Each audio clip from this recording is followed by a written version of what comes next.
Hello दोस्तों, मेरे इस यूट्यूब चैनल माइंड विंडो पे आपका स्वागत है। तो मैं विशाल आपको बताना चाहता हूँ कि अगर आप बस का बिजनेस शुरू करना चाहते हैं तो हो जाइए सावधान, क्योंकि देखिए बस के बिजनेस में बहुत सारी समस्याएं होती हैं। अगर आप सवारी गाड़ी की बात करते हैं तो भी समस्या है।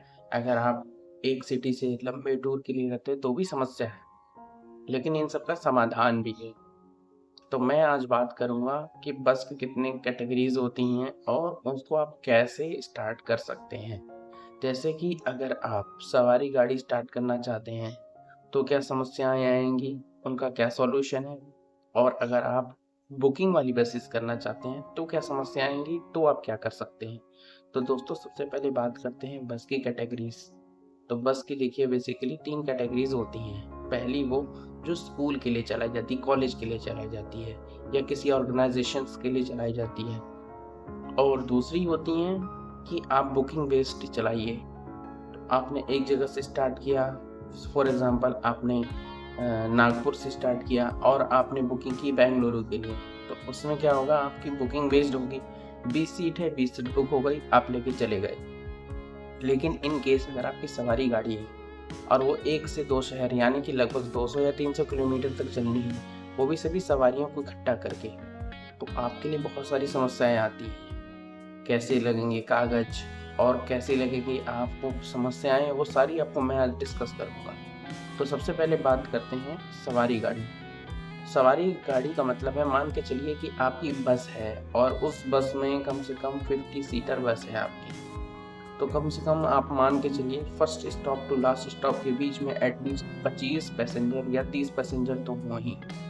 अगर 30 पैसेंजर नहीं होते हैं तो मतलब आपकी बस का बहुत ज़्यादा घाटा है, क्योंकि देखिए डीजल है महंगा, डीजल के साथ साथ लगता है ड्राइवर और कंडक्टर खर्चा। इसके अलावा और भी वेरियस खर्चे आते हैं, लेकिन मैं जिन 2-3 चीज़ों की बात करूँगा वो है सबसे पहले आपके डीजल का खर्चा, फिर आपके यूरिया का खर्चा, फिर इसके बाद आपकी सर्विसिंग भी बीच बीच में होती है, जिसे अलाइनमेंट कहते हैं, पहियों का डायल हो जाना। इसके अलावा आपका कुछ नहीं तो हर थाने का, यानी कि फर्स्ट स्टॉप से लास्ट स्टॉप मान के चलिए आपका 200 किलोमीटर की रेंज है, तो इस बीच में लगभग 15 या 10 थाने तो आते ही होंगे, जिसमें से 6 ऐसे थाने होंगे जो बड़ी बड़ी मार्केट के होंगे। तो उन्होंने अपने एजेंट बैठाए होते हैं जो अवैध बस अड्डा चालक होते हैं, और इनका भी एक खास खर्चा होता है। ये डेली का आपसे 30 से 40 रुपए लेंगे ही लेंगे, चाहे आपको एक सवारी मिले चाहे ना मिले। और दूसरी बात, जब आप बस लेकर के आगे जाते हैं तो दूसरे कॉम्पिटिटर भी होते हैं। अगर पुराने बस के चलाने वाले हैं तो आपको दिक्कत बहुत ज़्यादा आती है, वो आपकी बस को चलने ही नहीं देना चाहते हैं। और तो और सबसे बड़ी समस्या ये है कि अगर आप नए हैं और इसका अनुभव आपको नहीं है, तो मैं गारंटी के साथ कहता हूँ आपकी बस ज़्यादा ज़्यादा आप 3 महीने अपने खर्चे से चला सकते, चौथे महीने शायद आप बैठा दें। क्योंकि देखिए ड्राइवर और कंडक्टर जो होते हैं वो किसी की नहीं सुनते हैं, वो सिर्फ नहीं चलाते हैं। और दोस्तों, सबसे बड़ी बात, आपको सबसे पहले क्या करना है, कागज जो होता है बस का, यानी पेपर वर्क जो होता है, वो खुद ही बहुत खर्चीला होता है। जैसे कि आपकी गाड़ी की रजिस्ट्री एक बार तो चलो चला गया, लेकिन आपको उसके बाद क्या करना होता है, यूपी स्टेट अगर है, एमपी स्टेट अगर है, या कोई भी स्टेट है, तो उस स्टेट का एक टैक्स लगता है। वो 5 साल का होता है, 5 साल की एक फीस आपने पेमेंट की। फिर उसके बाद क्या होता है, आपका कुछ नहीं तो आपका पर मंथ का रोड टैक्स अलग से लगता है। वो लगभग परमिट उसको कहा जाता है। अगर आपकी परमिट लगेगी तो 5,000 विद इन स्टेट होती है, ऑल ओवर इंडिया के चार्जेस अलग हैं। और इसके अलावा क्या है कि मान के चलिए आपने परमिशन ले ली तो आपको टोल टैक्स भी तो देना है। अगर एक पूरे डिस्टेंस में आपके 200 किलोमीटर में लगभग 2 टोल टैक्स आते हैं, तो ये मान के चलिए कि हर टोल टैक्स आपसे 40 से 50 रुपये तो लेगा ही। तो 40 से 50 रुपये पर डे आ जाना और 40-50 पर आना, यानी कुल मिला के 80 रुपये तो आपका डेली खर्चा है एक टोल का। और 2 टोल निकल गए तो कितने हो गए, कम से कम 200 रुपये के आसपास का खर्चा आपका टोल का पड़ता है, 200-300 रुपये का खर्चा ये आपका रहेगा। और 6 थानों का मैंने बताया था, तो 30 रुपये के हिसाब से 6 थाने कितने लेंगे, लगभग महीने का उन्हें खर्चा लेना पड़ता है, तो वो 300 रुपये तो लेते ही लेते हैं।